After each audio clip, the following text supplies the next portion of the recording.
എൻ്റെ കുറേ നാളത്തെ ആഗ്രഹമായിരുന്നു ഒരു റെസിൻ വർക്ക്ഷോപ്പിൽ പങ്കെടുക്കുക എന്നുള്ളത്. അത് ഓൺലൈനായിട്ട് എനിക്ക് പങ്കെടുക്കാൻ കഴിഞ്ഞ്. ഓഫ്‌ലൈനായിട്ട് നമുക്ക് ഏതായാലും കഴിയില്ല. നല്ല മഴയൊക്കെ ആയതുകൊണ്ട്. ഇതിന് എന്നെ സഹായിച്ചത് പ്രോസ്കില്ലാണ്. പ്രോസ്കില്ലിൻ്റെ 4 ഡേയ്സ് ക്ലാസ്സാണ്. 3 ഡേയ്സ് നമുക്ക് ഇങ്ങനെ വർക്ക് ചെയ്യാനും പിന്നെ ഒരു ഡേ ഡിജിറ്റൽ മാർക്കറ്റിങ്ങിൻ്റെ ആണ്. ആ 4 ഡേയ്സും ഞാൻ നല്ലപോലെ അറ്റൻഡ് ചെയ്തിട്ടുണ്ട്. നല്ല ക്ലാസ് ആയിരുന്നു കേട്ടോ. പിന്നെ ദാ ഓല് ഒരു കിറ്റ് അയച്ചിട്ടുണ്ട്. അതിലുള്ള സാധനമാണിത്.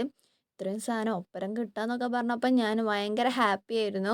ഇത് എനിക്ക് കയ്യിൽ കിട്ടിയിട്ട് വേണം നിങ്ങൾക്ക് കാണിച്ചു തരാമെന്ന് വിചാരിച്ച് നിൽക്കേനു. ഇതിൽ ക്ലോക്കും കീ ചെയിനും എങ്ങനെ ഉണ്ടാക്കണമെന്ന് ഓല് നല്ലപോലെ പഠിപ്പിച്ചു തരുന്നുണ്ട്. അപ്പോൾ ഈ ക്ലോക്ക് ഉണ്ടാക്കണേൽ ഈ ഡിജിറ്റ്സിൻ്റെ അക്രിലിക് കട്ട് തന്നിരുന്നു. അപ്പോൾ അത് എൻ്റേത് വന്നപ്പോൾ കുറച്ച് പൊട്ടിയിരുന്നു. അപ്പോൾ ഞാൻ ഓലോട് പറഞ്ഞപ്പോൾ ഓല് മാറ്റി തരാമെന്നൊക്കെ പറഞ്ഞു. പക്ഷേ ഈ റെസിനിൽ വെക്കുമ്പം അങ്ങനെ പൊട്ടിയതൊന്നും കാണാത്തതുകൊണ്ട് അപ്പോൾ ഞാൻ വേണ്ടാന്ന് വെച്ച്. അപ്പോൾ എൻ്റെ ഫൈനൽ ഔട്ട്പുട്ട് കാണാം.